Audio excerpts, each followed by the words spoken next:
There was a photograph of me. 1. Taken without my knowledge by a tourist on a street in town when I was 19 years old. I did not know it existed until 3 years later when someone who had left our community saw it somewhere online and told me about it. A stranger had my face. Somewhere in the world, on a screen I would never see, there was an image of me, frozen in a single moment, pulled out of the stream of my life without my permission, existing somewhere I could not reach it or control it or pray it away. I thought about that photograph for months, not with anger at the stranger who took it, with something stranger than anger, a kind of disorientation, the feeling of being seen in a way I had never consented to be seen, by eyes I would never know, in a context I could not imagine, a piece of me, floating somewhere in the world, detached, permanent, beyond any boundary I could draw around myself.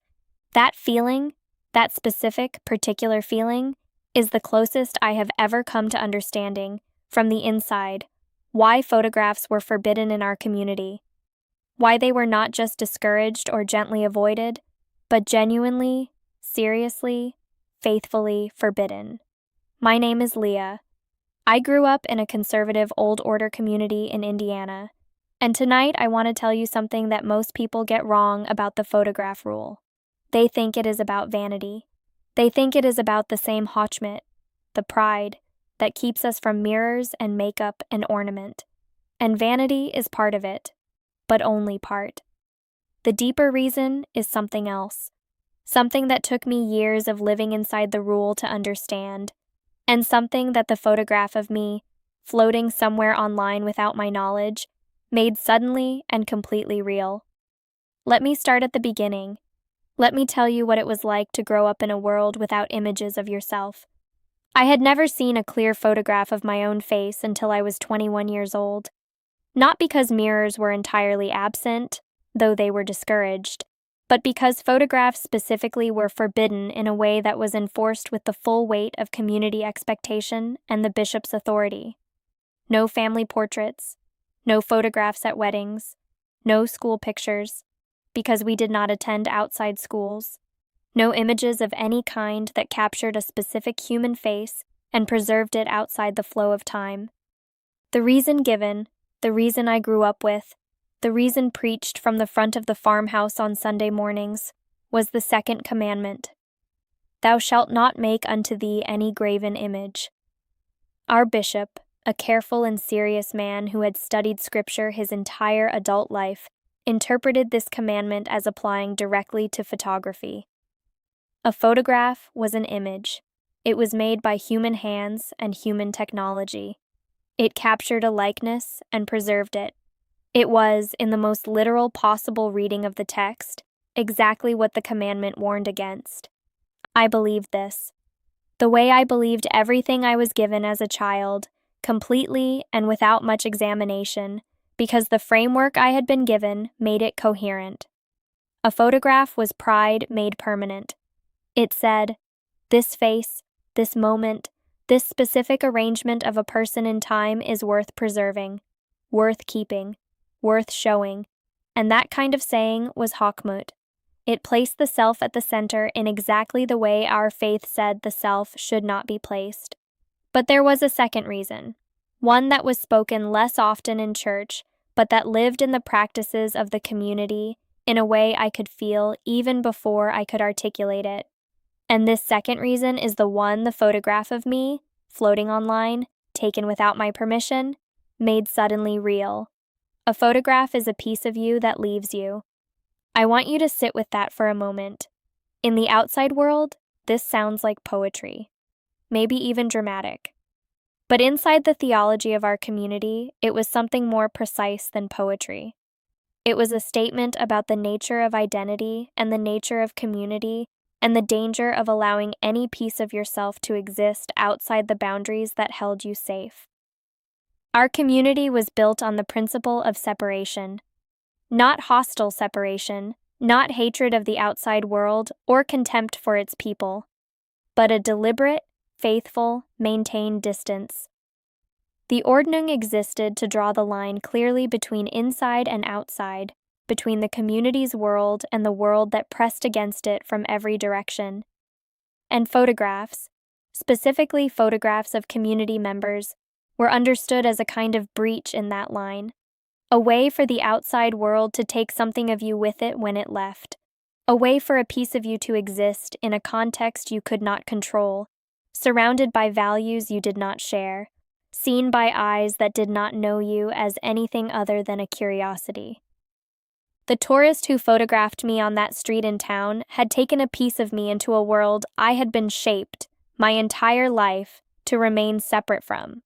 She had not done it with malice. She had done it the way tourists do, casually, out of interest, with the camera that was always in her hand. She had seen something that looked to her like a quaint and interesting image. She had not seen a person who existed inside a specific theological understanding of what it meant to be seen. She had not seen someone for whom being photographed was not just uncomfortable, but was, in the most serious possible sense, a violation of something sacred. I stood in our kitchen one morning. I was 20. I remember the light was the particular gray gold of an Indiana winter, and I watched my younger sister Rebecca set a pie on the windowsill to cool. She was 12. She was laughing at something our brother had said. Her covering was slightly crooked. Her hands were still floury. And I thought with a sudden sharpness, if someone photographed her right now, in this moment, they would have her. They would have this moment of her, and she would never know. And the moment would exist somewhere outside of itself, outside of the life it belonged to, available to anyone, forever. The thought made me uncomfortable in a way I could not entirely explain. Not because the image would have been harmful. It would have been, by any outside standard, completely innocent. A laughing 12-year-old with a pie and floury hands. But the image would have been hers without her consent. A piece of her in the world that she did not put there. A moment of her life that belonged to someone else's camera roll instead of to the flow of time where it was supposed to simply live and pass. That discomfort, I understand now, was the second reason for the photograph rule. Not just Hawkmut, not just the graven image, but something more intimate and more theological than either of those. A belief, quiet, consistent, woven into the fabric of how the community understood itself, that a person's image belonged to the person and to the community that knew them and to God. Not to strangers, not to screens, not to contexts you could not control or consent to or even know about. When I was 21, I saw a photograph of myself for the first time. Not the tourist's photograph. I never saw that one. A different one, taken by someone who knew me and who thought, for complicated reasons I will not go into tonight, that I might want to have it.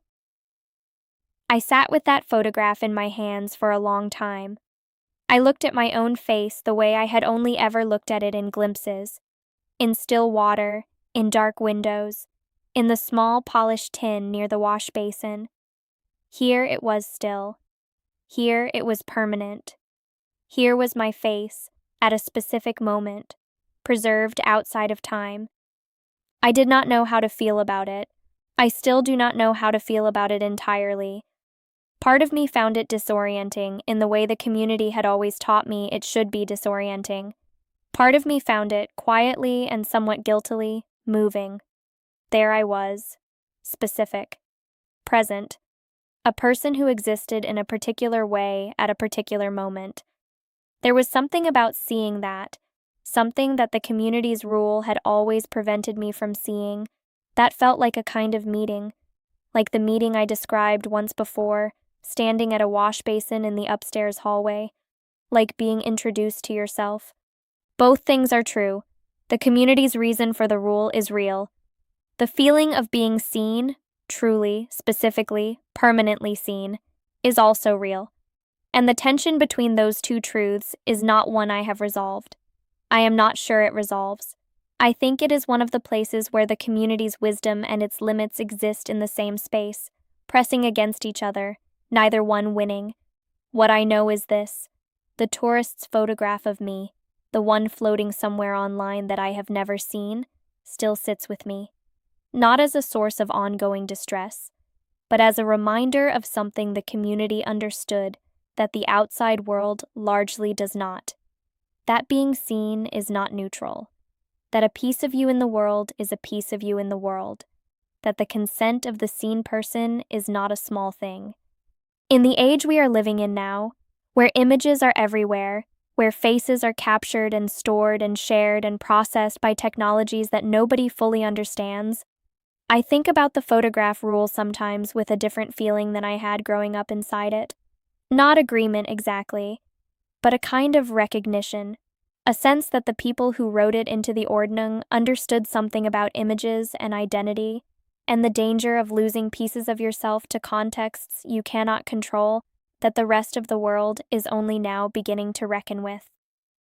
They were not wrong about everything.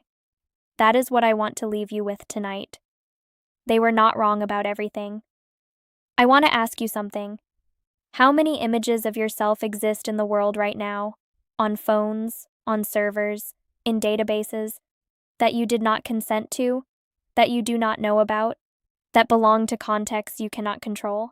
And how do you feel about that, honestly, when you let yourself actually feel it? Because I think you might feel something closer to what I felt about that tourist's photograph than you expect.